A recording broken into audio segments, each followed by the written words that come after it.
आज का पाठ है बाजार दर्शन और इस चैप्टर से रिलेटेड यहाँ पर हम लॉन्ग क्वेश्चंस पढ़ेंगे और उन्हें समझने की पूरी कोशिश करेंगे।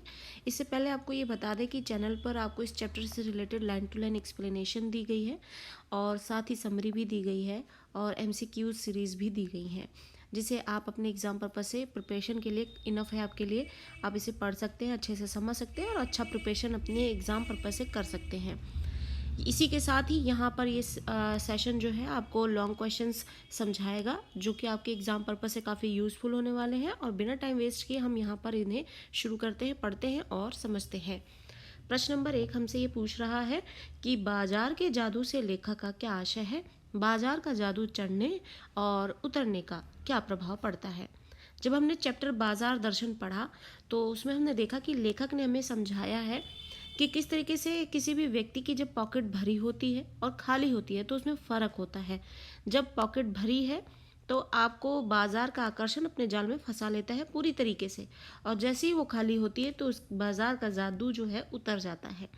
बाजार के जादू से मतलब ये है कि बाजार जो है अपने आकर्षण जाल में आपको फंसा लेता है। बहुत सारी चीज़ें आपको दिखेंगी, वेराइटीज़ दिखेंगी, आपका मन करेगा ये भी ले ले वो भी ले ले, लेकिन वो आपकी ज़रूरत की नहीं होंगी।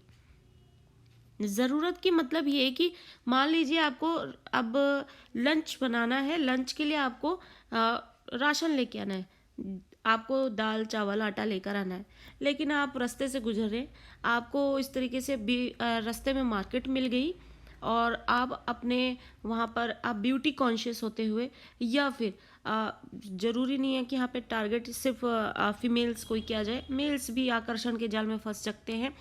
उनको भी अपने हिसाब से चीज़ें दिख गई और अगर आप उनको ले लें चीज़ों को जिनकी अभी ज़रूरत नहीं है, आपको लंच के लिए अभी यहाँ पर वो खाने की ज़रूरत है, तो वो आपकी बड़ी आवश्यकता है, वो आपकी ज़रूरत है इस वक्त, आपको पहले वो लेना होगा। उसके बाद आप जब उससे फ्री होते हैं देन आपकी ये चीज़ें जो है, जो आपके ज़रूरत के बगैर की चीज़ें हैं जिनके बिना भी काम चलाया जा सकता है, तब आप उनकी तरफ बढ़ सकते हैं। तो बाजार अपने आकर्षण के जाल में इसी तरीके से फंसाता है, जहां आपको अपने ज़रूरत की चीज़ों की चीज़ें लेने के लिए नहीं, बल्कि जो एक्स्ट्रा चीज़ें हैं जिससे बाजार अपने आकर्षण के जाल में फंसाता है आपको, वही जादू आपके सर चढ़ जाता है और उस जादू में फंस कर आप अपना हार्ड अर्न मनी जो है वो खर्च कर देते हैं, और जैसे ही वो ख़त्म होता है तो उसका जादू जो है उतर जाता है। तो यही चीज़ें जो है हमें पाठ में लेखक ने बहुत अच्छी तरीके से समझाई है, और वही हमें प्रश्न पूछा जा रहा है कि बाजार के जादू से लेखक का क्या आशय है और बाजार का जादू चढ़ने और उतरने का क्या प्रभाव पड़ता है। तो बाजार के जादू से लेखक का आशय ग्राहक के मन में अनावश्यक यानी गैर जरूरी चीजें जिनकी जरूरत हमें नहीं है, उन वस्तुओं को आवश्यकता की भांति प्रस्तुत करके उसे खरीदने के लिए ग्राहक को व्याकुल बना देने से है। यानी वो चीज़ें जो हमारे लिए ज़रूरी नहीं है उसको इस तरीके से आपके सामने पेश करेगा कि अभी ले लेते हैं, कभी न कभी ज़रूरत तो पड़ ही जाती है। इस सेंस में आदमी अपनी गैर ज़रूरी चीज़ें लेता है, फिर उसे खरीदने के लिए ग्राहक को वो व्याकुल यानी बेचैन कर देता है। आपका मन करता है अभी ले लेते हैं, बाद में मिले या ना मिले, और बहुत अच्छा मिल रहा है, ये चीज़ें लेने वाली है। जैसे आपकी जेब खाली होती है, पॉकेट खाली होती है, उसका जादू उतर जाता है आपके सर से। अब बाजार का जादू चढ़ने पर मनुष्य आप बाजार की आकर्षक वस्तुओं के वश में हो जाता है। जब उसका जादू चढ़ता है बाजार का, तो व्यक्ति जो है उसके वश में हो जाता है, वह लालच में आकर गैर जरूरी चीज़ों को खरीदता चला जाता है। परंतु जब जादू उतरता है तो ये ज्ञात होता है, मालूम होता है कि वे वस्तु उसे आराम देने की बजाय उसके आराम में खलल ही डालती हैं। तो ये उसके प्रभाव पड़ते हैं। प्रश्न नंबर 2 लेते हैं। भगत जी चूरन वाले का व्यक्तित्व सबके लिए क्या प्रेरणा है। भगत जी चूरन वाले का यहाँ पर पाठ में लेखक ने बहुत ही अच्छी तरीके से एक चर्चा की है, जिसके जरिए वो लोगों को इस विषय के चलते जो समझाना चाहते हैं उसका माध्यम भगत जी चूरन वाले ही बनते हैं। क्यों? क्योंकि जिस तरीके से आम लोग जो होते हैं वो बाजार के जादू में फंस जाते हैं, लेकिन भगत जी जो है यहाँ पर अपने मन पर किस तरीके का नियंत्रण बनाकर रखने वाले व्यक्ति हैं, उनके इस व्यक्तित्व की चर्चा करते हुए वो सारी चीज़ें वो समझाना चाहते हैं। और उसके बाद भगत जी जो है एक बहुत ही प्रसिद्ध उनका जो चूर्ण है, उस चूर्ण को वो बेचते हैं और अपनी ज़रूरतों को पूरा करते हैं। लेकिन उनके व्यक्तित्व का एक पक्ष ये भी है कि जितनी ज़रूरत है वो उतना ही कमाने के लिए अपने चूर्ण को बेचते हैं। उसके बाद का बचा हर चूर्ण जो है वो फ्री में बांट देते हैं। और ये उनके मन का जो नियंत्रण है, किस तरीके से वो बाजार से गुजरते हैं, तो वो अपनी आवश्यकता से की जो चीज़ें होती हैं, जो ज़रूरत की चीज़ें होती हैं, किस तरीके से उसी पर फोकस्ड होते हैं, उसे लेते हैं और वहाँ से निकल जाते हैं। तो ये एक मोटिवेशन है, कौन? भगत जी चूरन वाले। तो वो उनका व्यक्तित्व जो है सबके लिए किस तरीके से प्रेरणा बनता है, जो पाठ में हमें बताया गया, उसको हमें उत्तर के रूप में यहाँ पे बताना है। तो भगत जी जो है वो चौक बाजार में आंखें खोलकर चलते हैं। आंखें खोलकर चलने यानी फोकस्ड होते हैं, उन्हें ये मालूम है उनकी ज़रूरत क्या है और वो वही लेने के लिए वहाँ जाते हैं। इधर उधर उन्हें कुछ किसी चीज़ से मतलब नहीं है, लेकिन उसे देखकर भौचक्के भी नहीं होते। उनके व्यवहार में असमंजस नहीं होता। वे खोए खोए से नहीं खड़े रहते। भांति भांति के प्रति उनके मन में कोई अप्रीति का भाव भी नहीं आता। वे खुली आंख, तुष्ट मन और मग्न भाव से चौक बाजार में से चले जाते हैं। मार्ग में पड़ने वाले फैंसी स्टोरों पर भी वे नहीं रुकते। उनको जीरा और काला नमक खरीदना होता है, अतः वे पंसारी की दुकान पर रुकते हैं। जहाँ पंसारी की दुकान का मतलब होता है जहाँ पर हमें मसालों से संबंधित हर एक चीज़ जो है इंग्रेडिएंट्स मिल जाते हैं, तो वो पंसारी की दुकान होती है। उनके व्यक्तित्व का ये सशक्त पहलू लेख में उभर कर आया है। निश्चय ही भगत जी का जो आचरण है वो समाज में शांति स्थापित करने में मददगार हो सकता है। अधिक से अधिक सामान जोड़ने की वासना समाज में अशांति उत्पन्न करती है। यदि व्यक्ति अपनी आवश्यकता के अनुसार ही खरीदारी करे तो महंगाई नहीं बढ़ेगी और मनुष्य में असंतोष नहीं होगा, अतः समाज में शांति स्थापित हो सकेगी। इस तरीके से यहाँ पर भगत जी चूरण वाले जो हैं उनका व्यक्तित्व जो है लेखक ने यहाँ पर पेश करके लोगों को समझाने की कोशिश की है कि वो किस तरीके से अपने आप को फोकस रख सकते हैं और अपने आप को जो अपनी उसकी हार्ड अर्न मनी है और अपने मेहनत की जो कमाई है या फिर ज़रूरत की चीज़ों को खरीदने से आपका सिर्फ पैसा ही नहीं बचेगा बल्कि महंगाई से भी बच सकेंगे और समाज में जो अशांति फैलती है उससे भी बचा जा सकता है। तो यहाँ पर जो भगत जी चूरण वाले उनके व्यक्तित्व से प्रेरणा जो है बहुत तरीकों से मिलती है और बहुत सारी प्रेरणाएं मिलती हैं। प्रश्न नंबर 3 लेते हैं। बाजार किसी का लिंग, जाति, धर्म या क्षेत्र नहीं देखता, वह देखता है सिर्फ उसकी क्रय शक्ति को। इस रूप में वह एक प्रकार से सामाजिक समता का भी रचना कर रहा है। आप इससे कहाँ तक सहमत हैं? अब इस पाठ में हमें बहुत कुछ बाजार के बारे में बताया कि लोग कैसे उसके आकर्षण के जाल में फंस जाते हैं। कुछ भी फैंसी चीज़ें देखी, उसका दिमाग जो है उसी में ही रह जाता है और वो सोचता है कैसे न कैसे इन चीज़ों को खरीद ले और इस तरीके से वो बाजार के जादू में फंस जाता है। लेकिन पाठ से हमें एक चीज़ और देखने को मिलती है कि जो बाजार है वो लोगों में किसी भी बेस पर भेदभाव नहीं करता। ना वो लिंग देखता है, अरे ये औरत है इसको ऐसी ही चीज़ें बेचनी चाहिए या फिर उसके लिए इतना ही हम स्टोर तैयार करेंगे, उनको इतनी खरीदारी की ज़रूरत नहीं है, या फिर ये मेन है तो इनके पास इनके लिए ज़्यादा बेचने को कुछ नहीं होता तो इनके लिए कुछ और रखें या फिर ना ही रखें। जाति है कि इस जाति का है तो इसको नहीं बेचना, धर्म है तो धर्म के आधार पर नहीं देखना, क्षेत्र, तो मतलब ये किसी भी तरीके का आधार जो है वो बना लीजिए, लेकिन बाजार जो है भेदभाव नहीं करता। उसके सामने उसके बाजार में जो है पॉकेट से भरा कोई भी आदमी जो है बाजार के लिए ही अच्छा है, बाजार के लिए वही अच्छा है जिसकी पॉकेट में पैसा रखा हुआ है। यानी उसकी क्रय शक्ति जो है बाजार देखता है और बाजार के लिए वही ज़रूरी है। तो इस रूप में वह एक प्रकार से सामाजिक समता का भी रचना कर रहा है। तो अगर देखा जाए कि बाजार जो है किसी भी तरीके का भेदभाव नहीं रखता, वो सामाजिक समानता की भी रचना कर रहा है। तो आप इससे कहाँ तक सहमत हैं? बाजार में सभी जाति, धर्म और लिंग के व्यक्ति आते जाते हैं। सभी अपने प्रयोजन से, अपने मतलब से या कारण से, किसी भी वजह से चीज़ें वस्तुएं खरीदने जाते हैं ज़रूरत से। कोई ग्राहक व बेचक की जाति, धर्म या लिंग नहीं देखता। वहाँ व्यक्ति की महत्ता उसकी क्रय शक्ति पर निर्भर करती है, ना ही वहाँ पर जो भी चीज़ें खरीदने आ रहा है उसका किसी तरीके से भेदभाव उससे किया जाता है और ना जो बेच रहा है उससे भेदभाव किया जाता है। वहाँ पे सब कुछ खरीद और फरोख्त पर डिपेंड करता है कि कौन किसके पास खर्च करने की शक्ति है और किसके पास ज़्यादा अच्छी क्वालिटी का सामान है। बस यही चीज़ें मैटर करती हैं बाजार के लिए। बेचक उसी ग्राहक को अधिक महत्व देता है जो अधिक खरीदारी करता है। इस दृष्टि से बाजार जो है वो जाति धर्म को भेद को मिटाकर सामाजिक समरसता समरसत्ता की रचना करता है।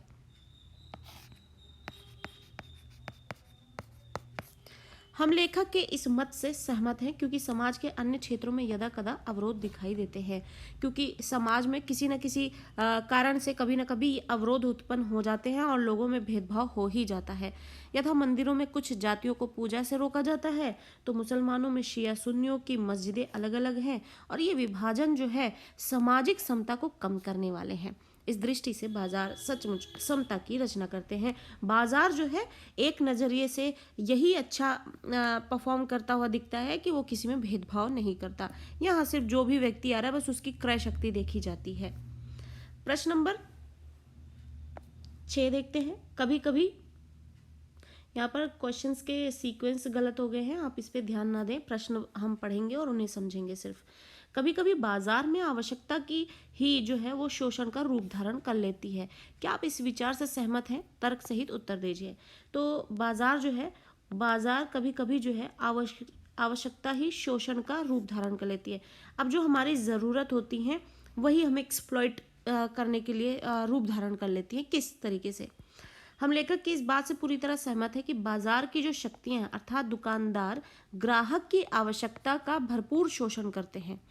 अब अगर ग्राहक को किसी चीज़ की ज़रूरत है, वो अपनी आवश्यकता की कोई चीज़ लेने आता है, ग्राहक को ये चीज़ चाहिए, तो दुकानदार को अगर पता लग जाता है तो वो उसकी आवश्यकता का भरपूर शोषण करता है, एक्सप्लॉइट करता है। तभी किसी भी चीज़ की कमी हो जाए तो प्याज, चीनी, गैस आदि चीज़ों के भाव जो है आसमान छूने लगते हैं। अब आप देखेंगे कि मौसम के अनुसार या फिर ज़रूरत के अनुसार, अब आप देखेंगे कि एक एग्जांपल ले लेते हैं कि जैसे ग्राहक है तो उसकी ज़रूरत जो है उसके अनुसार और डिमांड के अनुसार जो है चीज़ें जो है महंगी हो जाती हैं।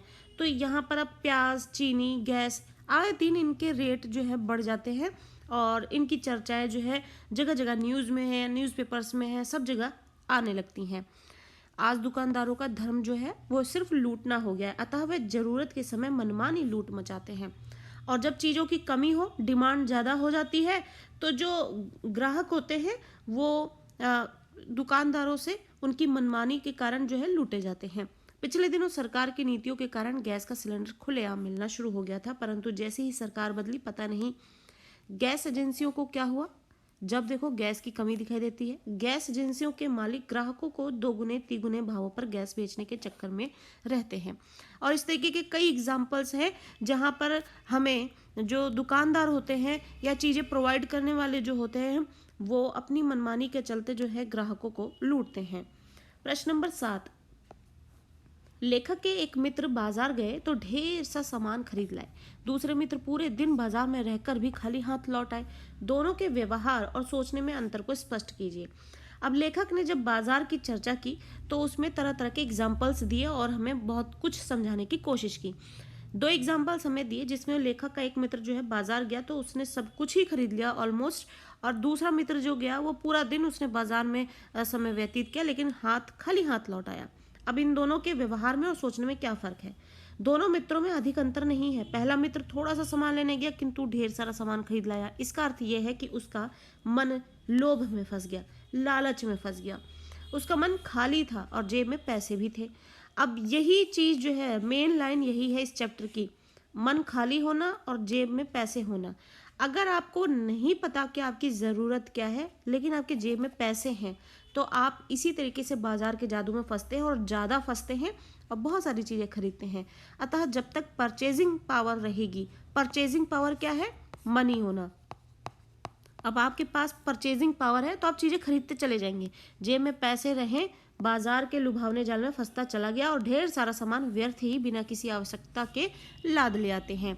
उसके सोचने और व्यवहार करने में अधिक अंतर नहीं था। वह जो सोचता था जल्दी ही कर डालता था।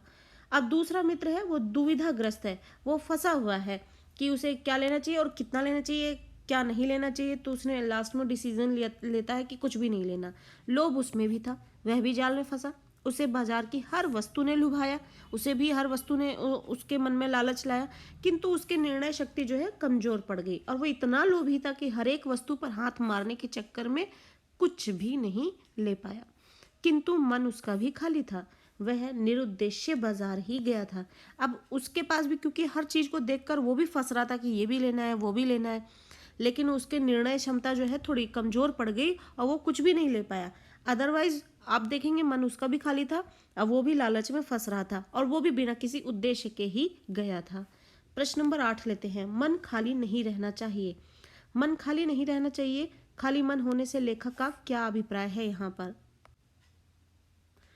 पाठ में लेखक ने मन खाली होने पर बहुत चर्चा की है और यही विषय को अच्छी तरीके से समझाने में मददगार भी होता है। तो खाली मन होने से लेखक का क्या अभिप्राय है? मन खाली नहीं रहना चाहिए का अभिप्राय है अब कि बाजार में जाते समय मन में कोई निश्चित वस्तु खरीदने का लक्ष्य होना ही चाहिए, यूं ही निरुद्देश्य नहीं होना चाहिए। यानी कि जब भी आप बाजार जा रहे हैं, अगर आपकी जेब में पैसा है तब तो आपको बिल्कुल ही मन खाली नहीं रखना चाहिए। आपके पास लिस्ट होनी चाहिए कि आपको ये चीज़ें खरीदनी ही खरीदनी है। तो आप अगर उन्हीं लिस्ट को खरीदने के लिए जाएंगे, फोकस रहेंगे, तो आप जो है प्रॉपर आप अपनी ज़रूरत पे फोकस रहने के साथ साथ बाजार के जादू में नहीं फंसेंगे। यदि मन में कोई विशेष चाह नहीं होती तो ग्राहक व्यर्थ में ही वस्तुओं को बटोर लेता है, यानी एकत्रित कर लेता है, खरीद लेता है। वह उनके रूप जाल में फंसकर जो वस्तुएं खरीदता है उससे बाजार में एक व्यंग्य शक्ति का जन्म होता है। जब कोई भी व्यक्ति बाजार के जादू में फंसता है तो उस बाजार के जादू में फंसने से वो जो चीजें खरीद लेता है तो वो बाजार में एक व्यंग्य शक्ति को जन्म देता है। ना उसे बाजार को लाभ होता है, ना उससे बाजार से। ऐसी स्थिति में प्रदर्शन वृत्ति बढ़ती है तथा बाजार में शोषण की शुरुआत होती है और इस तरीके से फायदा किसी को नहीं होता है, बल्कि इससे प्रदर्शन वृत्ति, शो ऑफ करने की चीजें ज्यादा बढ़ती हैं और फिर बाजार में शोषण शुरू हो जाता है। लोग लूटते हैं। कई बार आप देखेंगे कि सेल के चक्कर में बहुत बार लोगों को गलत और बेकार सामान मिल जाता है। तो ये क्या होता है? ये एक शोषण होता है, एक्सप्लॉयटेशन होता है। लोगों को लालच में फंसाकर कि बहुत कम दाम में इतनी चीजें मिल रही हैं, लोग खरीद लेते हैं और खरीदने के बाद, हर बार नहीं होता लेकिन ऑलमोस्ट ज़्यादातर टाइम यही होता है। तो ये होता है शोषण। फिर ये प्रदर्शन वृत्ति लोगों की बढ़ जाती है इस तरीके से, क्योंकि अगर आप मन खाली रखेंगे और फिर इस तरीके के लालच में फंसेंगे, आप फोकस्ड नहीं रहेंगे कि हमारी ज़रूरत क्या है, और तो इस तरीके से दोनों तरफ से नुकसान बढ़ते ही चले जाएंगे। तो इस तरीके से हमें बाजार जाते वक्त अपने मन को खाली नहीं रखना चाहिए। हमारे पास हमारे ज़रूरतों की लिस्ट होनी चाहिए। प्रश्न नंबर 9 लेते हैं। बाजार का जादू किस पर नहीं चल सकता है? भगत जी का उदाहरण देकर इस कथन की पुष्टि करनी है। बाजार में जबरदस्त जादू होता है। जबरदस्त जादू आप देखेंगे, रात में आप मार्केट निकले, आपको लाइटिंग से इतना ज़्यादा प्रभावित किया जाएगा, अगर आप उसी के मुकाबले उसी सामान को दिन के उजाले में जाके देखेंगे तो वो आपको इतना आकर्षित नहीं कर सकेगा। आकर्षित आप तभी भी होंगे, पर इन कंपैरिजन ऑफ, तो आप रात के समय में आप देखेंगे चीज़ों की चमक धमक बहुत ज़्यादा होगी। आप चीज़ों को देख के बाजार के जादू में फंसते चले जाएंगे। तो इसीलिए कहते हैं कि बाजार में जो है जबरदस्त जादू होता है, जो किसी को भी अपनी ओर आकर्षित कर ही लेता है, जो प्रायः सभी पर चल जाता है। परंतु कुछ लोग ऐसे होते हैं जिनका मन तृष्णा यानी लालच और संचय के लोभ से, संचय यानी इकट्ठा करने की लोभ से ऊपर उठ चुका होता है। ऐसे लोगों पर बाजार का आकर्षण जो है कोई असर नहीं दिखा पाता। लेखक के पड़ोस में एक भगत जी रहते थे। उनका नियम था कि वे 6 आने से अधिक कम नहीं कमाते थे। यानी उनका एक टारगेट था कि वो 6 आने ही उन्हें कमाना है, जो कि उनकी ज़रूरतों को अच्छी तरीके से पूरा कर देता है। वे चूरन बेचने का काम करते थे। उनका चूरन धड़ाधड़ बिक जाता था। जो ही 6 आने पूरे होते, वे शेष यानी बचे हुए चूरन को बच्चों में मुफ्त बांट देते थे। उन्हें जैसे जोड़ने की कोई इच्छा ही नहीं थी। वह चाहते तो मालामाल हो सकते थे, किंतु मन में तृष्णा नहीं थी, लालच नहीं थी। यही कारण है कि वे फैंसी बाजार में यूं ही मस्ती से चले जाते थे, मानो उनका कोई अस्तित्व ही ना हो। वे बाजार में अपनी जरूरतों का सौदा लेने जाते थे और वस्तु को देखते भी थे, किंतु उनकी ओर ललचाते ना थे। बाजार का जादू उन्हें ना जीत पाता था। यानी कि फोकस्ड होना जो है उनका एकमात्र ऐसा उनका स्ट्रॉन्ग पॉइंट था, जिसकी वजह से बाजार जो है अपने आकर्षण के जाल में भगत जी को नहीं फंसा पाता था। उनकी ज़रूरत 6 आने की थी, जिसके लिए वो तैयारियां करते थे, चूरन बनाते थे, बेचते थे। उसके बाद बचा चूरन वो फ्री में बांट देते थे। वो उनको उनकी ज़रूरत पूरा कर रहा है, डेली कर रहा है। इस तरीके से वो अपने ज़रूरत पे फोकस्ड है, और ज़रूरत पे फोकस्ड है, और ऐसा लगता है बाजार से गुजरते हुए कि जैसे वो इस दुनिया की ही नहीं है, जो उनको किसी भी आकर्षण के और लालच के जाल में फंसा ही नहीं पा रहा है। प्रश्न नंबर 10, पैसे की व्यंग्य शक्ति एक साधारण जन को किस प्रकार चूर चूर कर देती है और किन के सामने वह चूर चूर हो जाती है? जो पैसे की व्यंग्य शक्ति है, पैसे की व्यंग्य शक्ति, पैसा आपके हाथ में होता है तो लोगों का नज़रिया जो है वो बदल जाता है, व्यवहार जो है बदल जाता है, व्यक्तित्व बदल जाता है। तो पैसे की जो व्यंग्य शक्ति है, व्यंग्य शक्ति जो पैसा अपना नेगेटिव अफेक्ट दिखाता है, उससे एक साधारण जन को किस प्रकार वो चूर चूर करती है और किसके सामने, किन के सामने वो चूर चूर हो जाती है। पैसे में जबरदस्त व्यंग्य शक्ति होती है। पहली बात तो आप व्यंग्य शक्ति को इस तरीके से समझे, बच्चे बहुत कंफ्यूज रहते हैं, परेशान रहते हैं। पैसा आता है, आपने बात बहुत बार देखा होगा, कई लोगों को देखा होगा, और नहीं देखा है तो आप ऑब्जर्व करेंगे, चीज़ें आपको दिखेंगी। पैसा किसी के पास होगा तो उसका एक अलग ही कॉन्फिडेंस दिखेगा, जो कि ओवर हो जाता है, और वो हो जाता है ओवर कॉन्फिडेंस, कि उसके पास पैसा है, कुछ भी कर सकता है। तो ये क्या हो गया, एक नेगेटिव एस्पेक्ट दिखाता है किसी भी व्यक्ति के जो है पैसा होने से। तो ये एक व्यंग्य शक्ति है। पैसे वाला व्यक्ति जब अपनी मोटर से धूल उड़ाता हुआ निकल जाता है, तो साधारण जन का हृदय जो है लालसा, ईर्ष्या और तृष्णा से जल जाता है। और ये हर किसी के साथ है, इवन बच्चे भी जो है इन चीज़ों को फील करते हैं। आप देखेंगे कि आपके पास अगर मान लीजिए क्लासरूम में एक अच्छी क्वालिटी का महंगा पेन अगर बच्चा यूज़ कर रहा है, तो उसको देखकर बाकी बच्चों के मन में आता है कि काश ये मेरे पास भी पेन होता। तो ये पैसे की व्यंग्य शक्ति है कि एक व्यक्ति जो है अपने पैसे की पावर से चीज़ों का एंजॉय कर रहा है, बाकी जो आसपास के लोग हैं उसको देखकर लालसा, ईर्ष्या और तृष्णा से जल जाते हैं। उसे अपने अभाव जो है सताने लगते हैं, अभाव कि उसके पास नहीं है वो चीज़ें, काश उसके पास भी होती। उसे लगता है कि शेष सबके पास धन और अन्य साधन है, जबकि वही बेचारा सिर्फ गरीब है। वह इस तरह आत्मग्लानि यानी गिल्ट फील होता है, हीनता का शिकार होता है, कॉम्प्लेक्स होता है, कि भावना में चूर चूर हो जाता है। दूसरी ओर ऐसा व्यक्ति जिसके मन में लेश मात्र भी तृष्णा नहीं है। अब दूसरी ओर कोई ऐसा व्यक्ति जिसके दिल दिमाग में बिल्कुल भी कोई लालच नहीं है, कोई चाहत नहीं है, कोई इच्छा नहीं है, जरा भी संचय की इच्छा नहीं है, वह इस व्यंग्य शक्ति से अछूता रह जाता है। कोई कितना भी महंगा पेन चला रहा हो, अपना यूज़ कर रहा हो, कोई कितनी भी महंगी गाड़ियों में चल रहा हो, या फिर किसी के पास कितनी भी ज़्यादा सुख सुविधाएं हों, उसको देखकर उसके मन में ये चीज़ें नहीं आएंगी। धन उससे कहता है कि लो, मुझे ले लो, किंतु वह उसकी ओर ताकता भी नहीं है। भगत जी जैसे निष्प्रिय प्राणी के सामने पैसे की व्यंग्य शक्ति चूर चूर हो जाती है। तो पैसा जो है अपनी व्यंग्य शक्ति, अपने एक नेगेटिव एस्पेक्ट को भी दिखाता है, कि जिसके कारण जो है बाकी लोग जो है उसके आकर्षण में आना चाहते हैं। वो भी चाहते हैं कि उसके पास भी पैसा हो और वो भी अपनी लाइफ को इतना ही इंजॉय कर सके, हर एक चीज़ का आनंद ले सके। लेकिन जो लोग अपने पर सेल्फ कंट्रोल बनाए रखे रहते हैं, उनको इन सब चीज़ों के लालच और इन सब से हीन भावना नहीं महसूस होती कि वो भी गरीब रह गए, काश उनके पास भी पैसा होता, वो भी इन चीज़ों को इंजॉय कर पाते। तो इस तरीके से वो किन के सामने चूर चूर हो जाती है, जिनके अपने ऊपर सेल्फ कंट्रोल होता है। प्रश्न नंबर 11 लेते हैं। लेखक ने किस बाजार को मानवता के लिए विडंबना कहा है और क्यों कहा है? कौन सा बाजार है जिसको मानवता के लिए, इंसानियत के लिए विडंबना कहा है, गलत कहा है, और क्यों?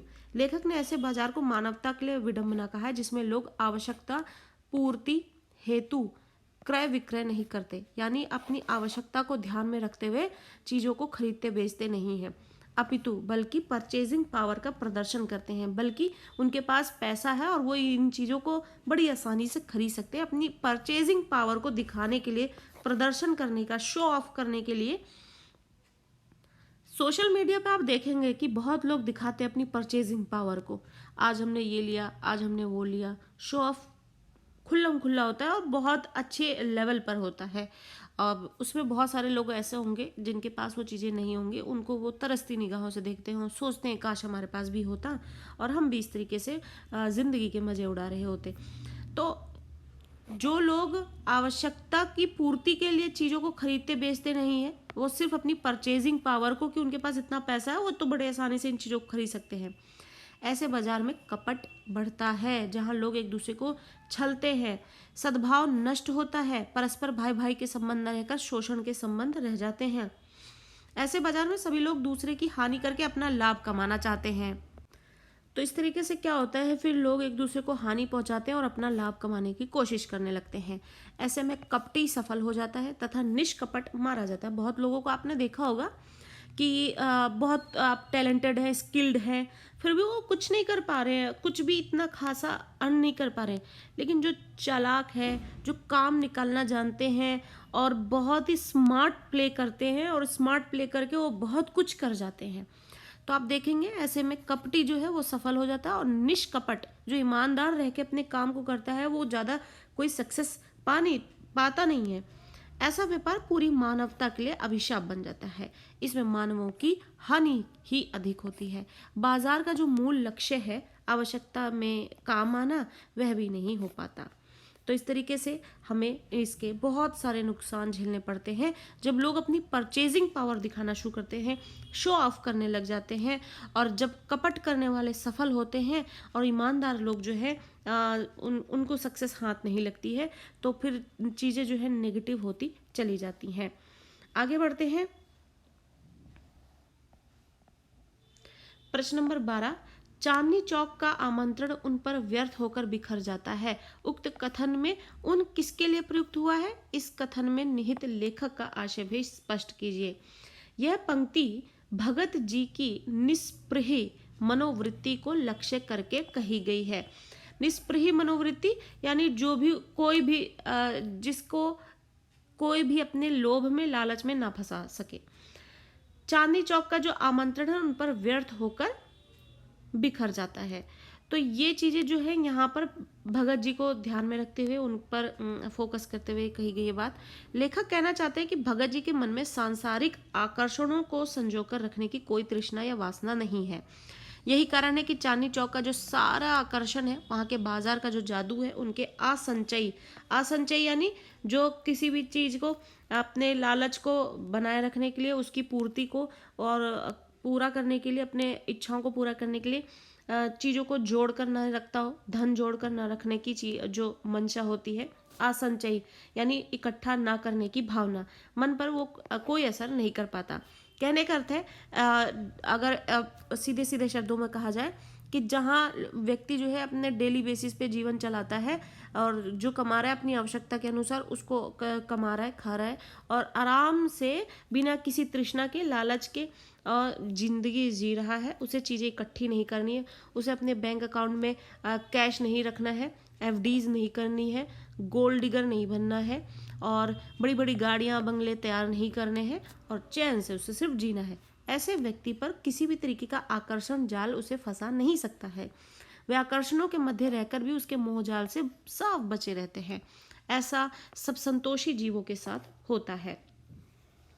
प्रश्न नंबर 13 लेते हैं। लेखक ने किन आधारों पर अर्थशास्त्र यानी इकोनॉमिक मायावी एवं अनीतिपूर्ण कहा है और क्यों? लेखक ने किन आधारों पर अर्थशास्त्र, जो इकोनॉमिक है, हमारी इकोनॉमी है, जो आर्थिक स्थिति है, उसे मायावी यानी भ्रमजाल, और अनीतिपूर्ण यानी जो गलत है, गलत होना, वो कहा है। क्यों कहा है? लेखक के अनुसार जो पूंजीवादी अर्थशास्त्र है, जो धन को अधिक से अधिक बढ़ाने पर बल देता है, मायावी है, छल कपट है, यानी कि वो एक लालच के फॉर्म में हमारे सामने आता है और एक दिन एकदम से गायब हो जाएगा। वो मायावी है, वो हमें छलेगा, हमारा फायदा उठाएगा, छली है और अनीतिपूर्ण है। उसके कारण निम्नलिखित है। क्यों है उसके कारण? ये सब चीज़ें वो क्यों मानता है, इसके पीछे के वो कारण ये बता रहे हैं। लेखक के अनुसार जो पैसा ज़्यादा से ज़्यादा इकट्ठा करना, उसका संचयी भाव, और उसके बाद उसको इकट्ठा करके अपने लालच को, इच्छाओं को पूरा करने के लिए उन्हें इकट्ठा पे इकट्ठा करते चले जाना, कपट के साथ, यानी कि गलत काम करते हुए। तो ये सब क्या है? मायावी है, छली है, अनीतिपूर्ण है। क्यों है? बाजार का मूल दर्शन है आवश्यकताओं की पूर्ति करना। यदि इस लक्ष्य को छोड़कर व्यापारी सिर्फ धन कमाने की होड़ में लग जाए तो बाजार का असली लक्ष्य ही नष्ट हो जाता है। लेखक का मानना है कि जो बाजार होता है वो हमारी ज़रूरतों को पूरा करने के लिए होता है। अगर वो ज़रूरतों को पूरा करने की बजाय वो सिर्फ और सिर्फ धन कमाने की होड़ में लग जाएगा, तो वो बाजार का असली लक्ष्य नहीं है, वो असली लक्ष्य उसका नष्ट हो जाएगा। ये बाजार के नाम पर भटकाव है। ग्राहक को आवश्यकता की वस्तु उचित दाम पर देने की बजाय अगर पैसा कमाना ही लक्ष्य रख लिया जाए, तो बाजार का असली लक्ष्य पूरा ही नहीं हो पाता। दूसरा, पैसा कमाने का लक्ष्य साधने से व्यापार में कपट बढ़ता है। यानी अगर आप सिर्फ पैसा कमाने का लक्ष्य साध कर व्यापार शुरू कर रहे हैं, तो वो सिर्फ एक कपट को बढ़ाता है। व्यापारी ग्राहक की हानि करके भी अपना लाभ कमाना चाहते हैं, और इससे शोषण या एक्सप्लॉयटेशन की शुरुआत हो जाती है, और यह अनीतिपूर्ण है, जो कि एक गलत बात है। तीसरा, ऐसे पूंजीवादी बाजार से मानवीय प्रेम, भाईचारा तथा सौहार्द समाप्त हो जाता है, और सभी लोग ग्राहक और विक्रेता बनकर ही सिर्फ रह जाते हैं। चौथा, पूंजीवादी अर्थशास्त्र के अनुसार के कारण ही बाजार में फैंसी चीजों का प्रचलन बढ़ता चला जा रहा है। लोग बिना आवश्यकता के ही उसके रूप जाल में फंसने लगते हैं, इसलिए लेखक ने उसे मायावी कह दिया है। यानी जो चीजें दिखाने के लिए होती हैं वो मायावी होती हैं, वो सिर्फ छल होता है एक, और उसकी कोई जरूरत नहीं होती है।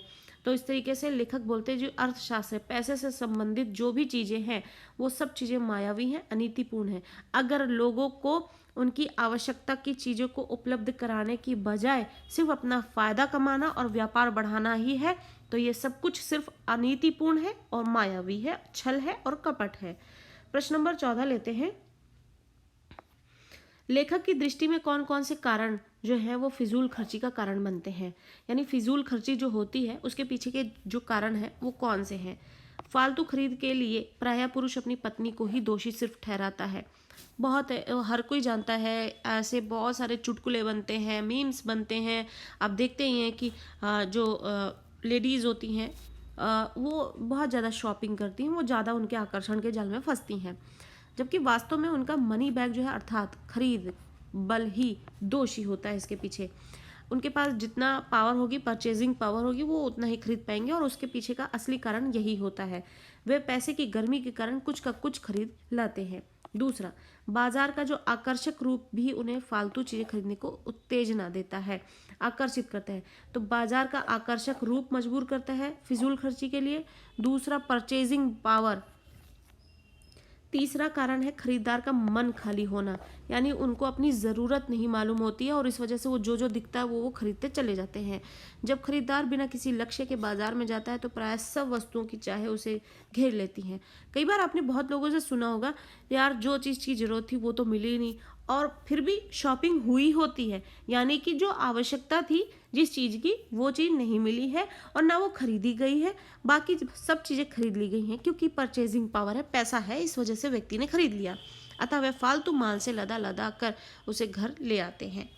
प्रश्न नंबर 17 लेते हैं। यहाँ पे प्रश्नों का सीक्वेंस जो है थोड़ा गलत है, इस पे आप ना जाएं और प्रश्नों को ही हम पढ़ते हैं और समझते हैं। लेखक ने बाजार को जादू क्यों कहा है? लेखक ने जादू उतरने का क्या प्रभाव बतलाया?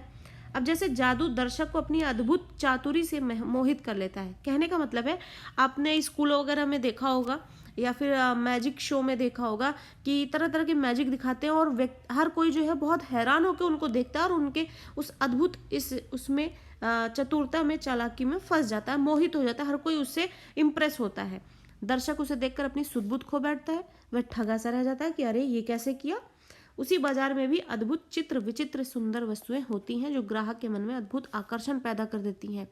अब आप देखेंगे कि बाजार में अगर आप ज्वेलरी सेक्शन में चले जाएं तो लेडीज एक दूसरे को देखो कितना सुंदर है, और उस तरीके से कहते कहते बातें जो है फैलती चली जाती हैं, और मन पर उसका प्रभाव बढ़ता चला जाता है, और हर कोई अपनी अपनी पसंद की चीज़ें जो है उसमें सिलेक्ट करने लग जाते हैं। अब यहाँ पर क्या होता है, ज़रूरत की चीज़ें दरकिनार हो जाती हैं, और आकर्षण जिसने अपने मन में उसका जादू फैला दिया, आप उसके जादू में आकर अपना पैसा बेकार कर देते हैं। प्राय ग्राहक उनके रूप जाल में फंसकर अपनी जेब खाली कर देता है। इसी आकर्षण के कारण बाजार को क्या कहा जाता है? जादू कहा जाता है, और जादू का ये प्रभाव पड़ता है, और जो कि ये चैप्टर एक बहुत डेली लाइफ से कनेक्टेड है। हर किसी ने, अगर आप थोड़ा फोकस करेंगे, रियल लाइफ से थोड़ा कनेक्ट करेंगे कि हाँ हमने भी देखा है, हमारे घर में भी ऐसे होता है, खरीदने कुछ जाते हैं, ज़रूरत की चीज़ें नहीं खरीदी और बेफालतू की चीज़ें आ जाती हैं, पैसे भी ख़त्म हो जाते हैं। अगर और कई बार ऐसा होगा पैसे नहीं होंगे और आप कहेंगे यार ये चीज़ लेनी थी मुझे, पैसे नहीं है वरना ज़रूर ले लेता। यही सारी चीज़ें जो है इस चैप्टर में बताई गई हैं। प्रश्न नंबर 18 लेते हैं। लेखक की दृष्टि में परमात्मा और मनुष्य के अस्तित्व में क्या अंतर है, स्पष्ट कीजिए। परमात्मा ईश्वर और मनुष्य के अस्तित्व में एग्जिस्टेंस में क्या फर्क है। लेखक के अनुसार परमात्मा स्वयं में पूर्ण है और उसमें कोई भी इच्छा शेष नहीं है, इसलिए वह शून्य है। मनुष्य जो है अपूर्ण है, वो पूरा नहीं है। हम में कोई ना कोई इच्छा शेष रहेगी और इसी कारण हम हैं। यदि मनुष्य इच्छा मुक्त हो जाएगा तो वह भी शून्य हो जाएगा और ईश्वर हो जाएगा। तो मनुष्य जो है, आप कहेंगे, अगर आपको कहा जाए कि नहीं नहीं आपको बाजार के जादू में नहीं फंसना है, तो आप कहो कि आपके दिमाग से इच्छाएं खत्म हो जाएंगी, तो वो बिल्कुल नहीं होगा। आपको कंट्रोल करना पड़ेगा, क्योंकि हम इंसान हैं, हमारे अंदर इच्छाएं जागृत होती ही रहेंगी। हम शून्य नहीं हो सकते। तो हम शून्य नहीं हो सकते, हमें लेकिन अपनी इच्छाओं पे कंट्रोल करना होगा। प्रश्न नंबर 19 लेते हैं। भगत जी के चरित्र की विशेषताओं पर प्रकाश डालिए। भगत जी जिनकी चर्चा इस चैप्टर में की गई है, जिसके माध्यम से बहुत ही एक प्रेरणा वाली बातें बताई गई हैं लेखक के माध्यम से, जिससे हर एक व्यक्ति को सीखना चाहिए कि उसको अपने पर अपना सेल्फ कंट्रोल कैसे बनाए रखना है। लेखक के पड़ोस में रहने वाले भगत जो है, संग्रह, तृष्णा और लोभ। संग्रह इकट्ठा करने की प्रवृत्ति, तृष्णा यानी लालच, लोभ लालच, भावनाओं से ऊपर वो उठ चुके हैं। इस तरीके के व्यक्तित्व है। उनके मन में कोई भी वासना नहीं है या पैसे जोड़ने की इच्छा नहीं है, इसलिए व्यापार अपनी आवश्यकताओं की पूर्ति का साधन मात्र है। उनके लिए जो है व्यापार क्या है, अपनी सिर्फ आवश्यकताओं को पूरा करना है, कि उनको रहना खाना और कपड़े के लिए हो जाए बस। इससे बढ़कर उसने अपने धंधे में कोई अपेक्षा नहीं की है। वह चूरन बेचता था केवल 6 आने का कमाने के लिए, और वही उसका निश्चित लक्ष्य है। इसी के लिए वह सारा उद्योग करता है।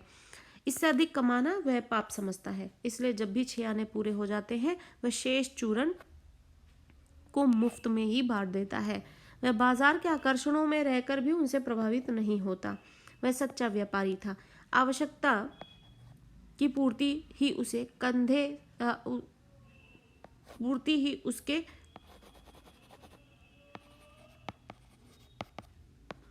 धंधे का लक्ष्य था। यानी कि उसको अपने व्यापार का जो एक लक्ष्य उसने बना रखा था कि मुझे उसको उसके व्यापार से उसकी ज़रूरत भर का ही कमाना है बस। उसी को उसने शुद्ध भाव से निभाया और परिणाम स्वरूप उसके मन में पूरी संतुष्टि थी। भगत के मन में अन्य संसारी वस्तुओं के प्रति निंदा या तिरस्कार का भाव भी नहीं था।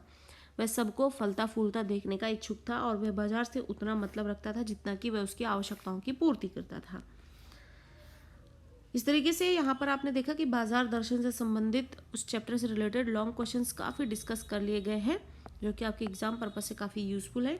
तो वीडियो को ज़रूर देखें और सभी क्वेश्चन आंसर्स को अच्छे से समझें और रिपीट करें। अगर आपको समझ में नहीं आता है, चीज़ें आपको बहुत अच्छे से समझ में आएंगी और समझ के ही आप इन्हें अप्लाई करें और इन्हें यहाँ पर समझ के उत्तरों को लिखने की प्रैक्टिस करें, जिससे आपके उत्तर जो है बहुत अच्छी तरीके से आपके दिमाग में रहेंगे। आप प्रश्नों को समझ भी पाएंगे और उन्हें अच्छी तरीके से प्रेजेंट भी कर पाएंगे। और वीडियो अच्छी लग रही है तो इसे ज़रूर लाइक करें, ज़्यादा से ज़्यादा शेयर करते रहें और चैनल को सब्सक्राइब करना ना भूलें, जिससे कि आपको टाइमली अपडेट्स यूँ ही